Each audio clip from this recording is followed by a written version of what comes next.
1:30 right now, and I've been here since 10:30, and I think this is the 5th train, so it's not been real busy today, and sorry to those of you who live in places where you only see 1 or 2 trains a day, if that. But it's not slow, but it's not busy either.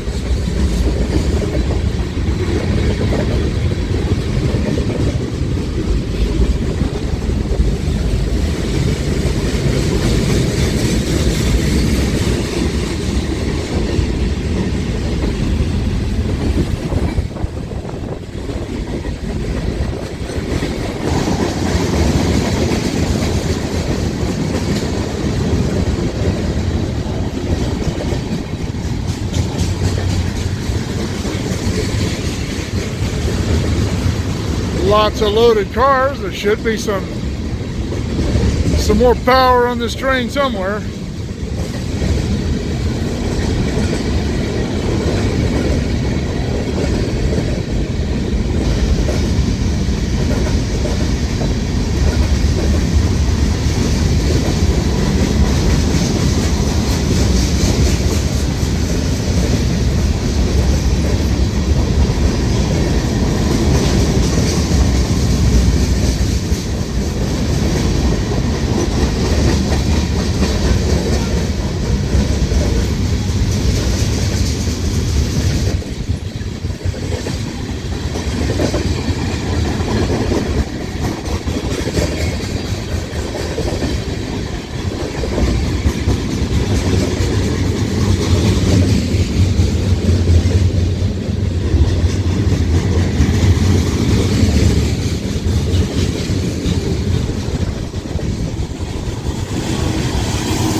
Alright, little meet at Woodford.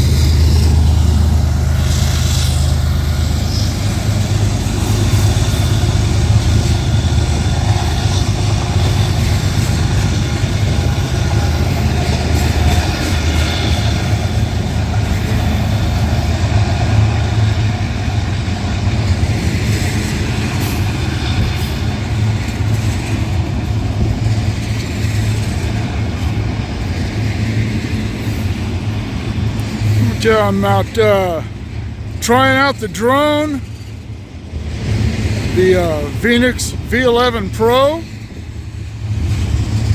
That was sent to me by Ruco, and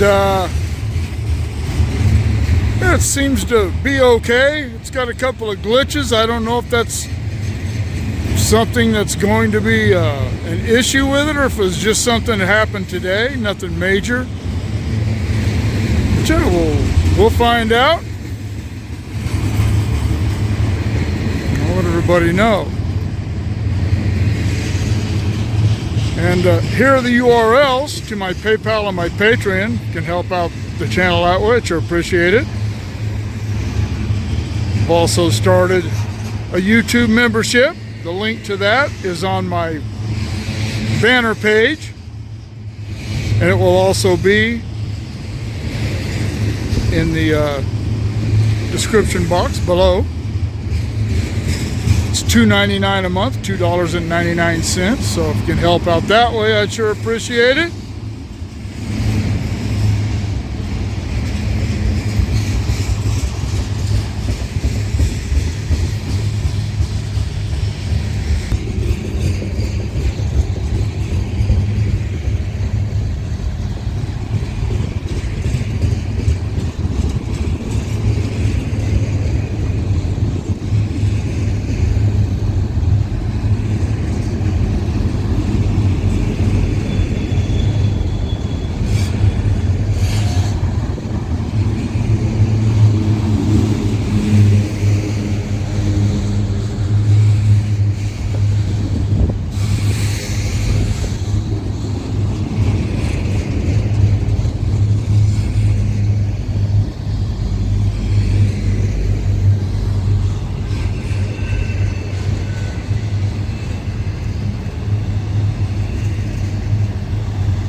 them's next.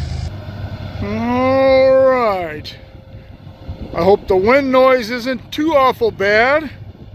But I was flying the drone, got some good footage from right down below there.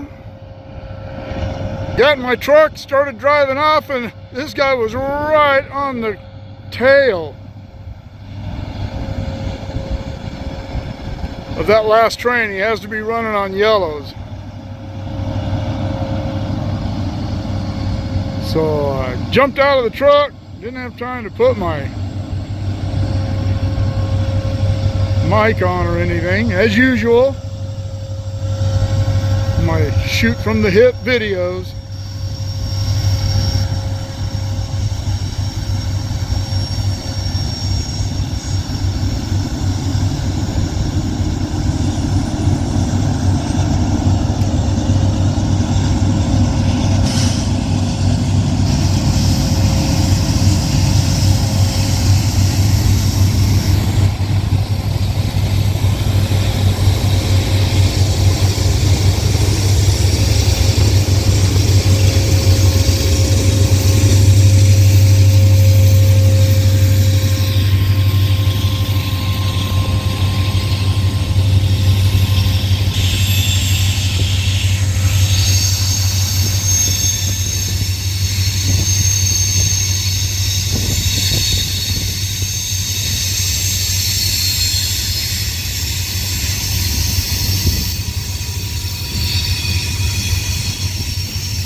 Once again, I was looking at my analytics. I don't look at them a lot.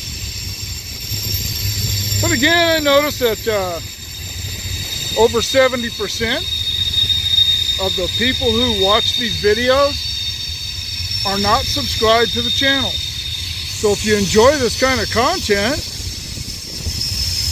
go ahead and subscribe to the channel. Click on that little square down to the bottom right. It costs nothing to subscribe. It just makes it easier to find my videos. And yeah, give me a comment. Let me know what you think. Give me a like if you like the video. And help get the channel out there in the main feed using whatever algorithm YouTube uses, because I certainly don't understand how it works, but someone at YouTube does.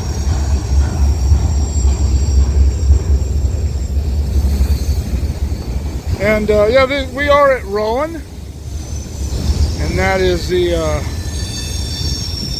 west end back there, down below that microwave tower.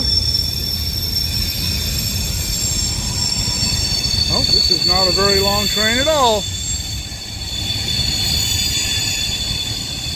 And again, I've said before, they don't run the great big monster trains up here. Every time there's a derailment or some issue, people say that. They just don't run those big trains up here. And they don't do it because of the grades and the curves. Cause too many problems. And they were putting short trains on the ground from the time I came up here in 1984 until this very day. They still do it sometimes. But anyway,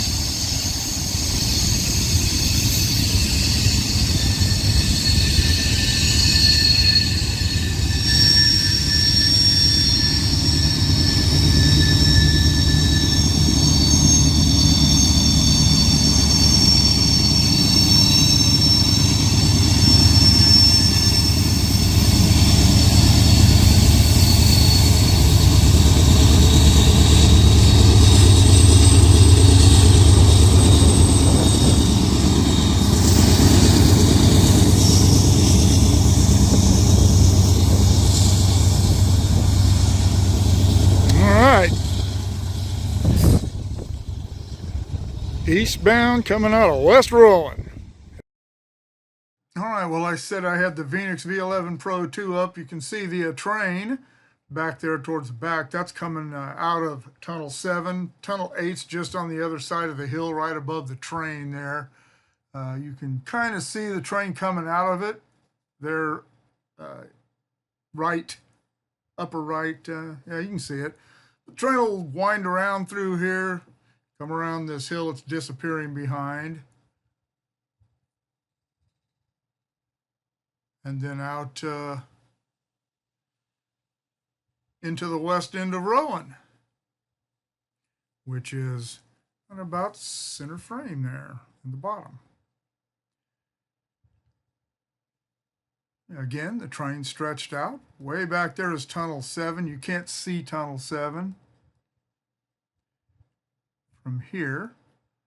I got some videos from there, a couple. It's a hard place to get into, but I do have a couple of videos from that area. It's really a really cool area to go check out, but as I said, it's very difficult to get to.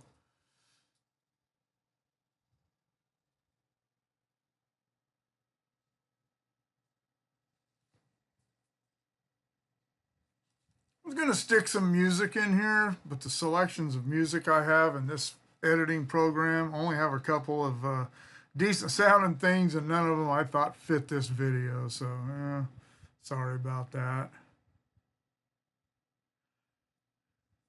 And there is the west end of Rowan, or the north end if you must.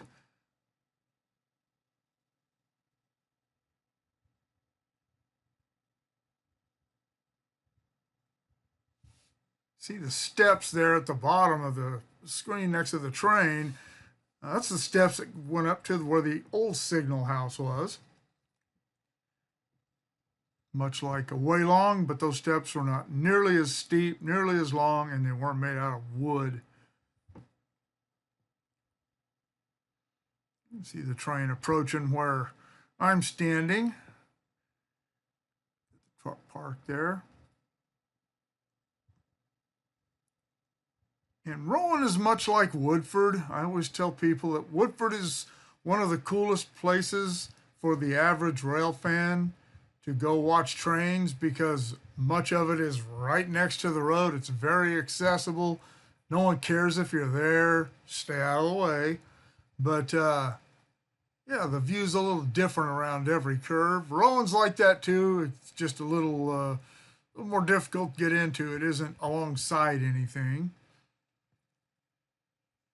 And again, this gives you a view of how the terrain looks from the air, as opposed to me just standing there along the tracks at Rowan in this case.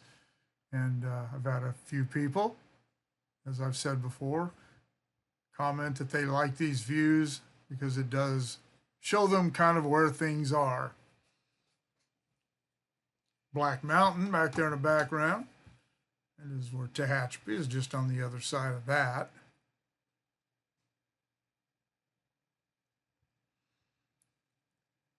And for those of you who are always saying, those trains are going faster than 23 miles an hour. All of the drones I have, all three of them that I use, have a maximum speed of 21 miles an hour. And I don't even think that I was using max speed here, and I'm still going faster than the train.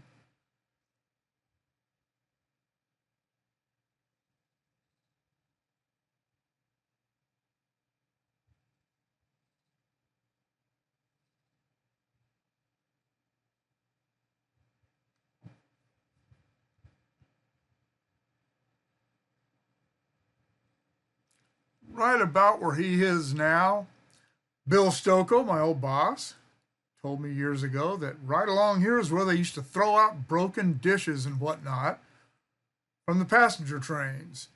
And he had found a lot of the shards and pieces that he used with the SP Sunset emblem on them to make jewelry with. And I went down there a couple of times, and sure enough, I found some stuff. You can see the point locomotive hitting the sand right there.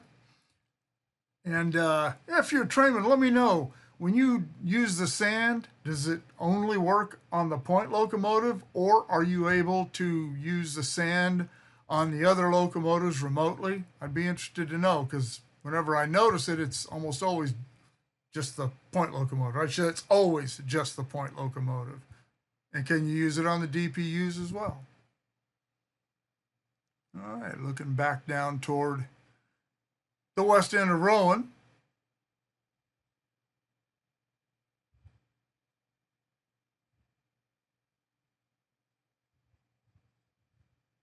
And there you can see the truck scales along Highway 58. They're on the right.